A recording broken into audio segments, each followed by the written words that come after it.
I'm going to stop eating for the next 4 days. Make sure to follow along so that you can find out what happens. It's November 10th, and this is the Daily Drop. My name is Justin. I'm on a mission to lose 100 pounds in the next year so that I can take my family on some experiences that I haven't been able to do because of my weight in the past. My weight this morning was 341.9. On Friday, it was 341.2. Here's what happened over the weekend. This weekend, we had a huge gymnastic tournament that we had to go to, so eating this weekend was kind of hectic. On Friday, we had scooters for breakfast. If you've never had them before, it's great food. If you've never heard of them, look them up. Typically, I get the maple waffle sandwich, which I did Friday morning, but then we didn't really eat anything until around 2 o'clock when the tournament was halfway through.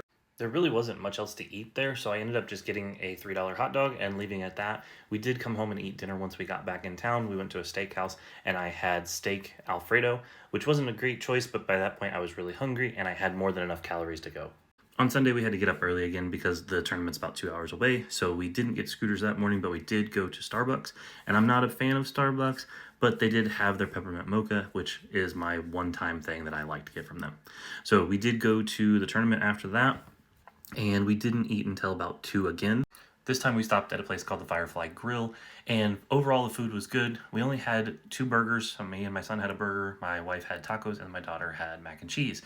And the total was a little bit surprising. By the time we were all done, it was $150 after tip, which to me is just a huge amount that we're not used to taking on.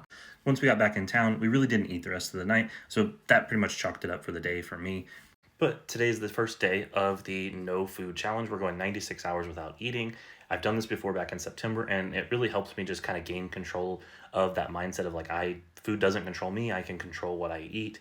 And I was able to lose about 12 pounds last time, so I'm hoping to do about the same this time. My plan for today is really just to focus on the water intake. What I did last time is I had a big jug with me and I just drank that throughout the day, tried to get around 3 liters. I'm going to try to do that again today and these next 4 days. If you've made it this far, make sure to follow along so you can see how I'm doing tomorrow when I check in. My goal is to do a weight, a check-in, and the amount of water that I've done every day for the next 4 days. And then on Friday, I'll go through how I'm going to break that fast. That's it for the Daily Drop today. I'll be back tomorrow.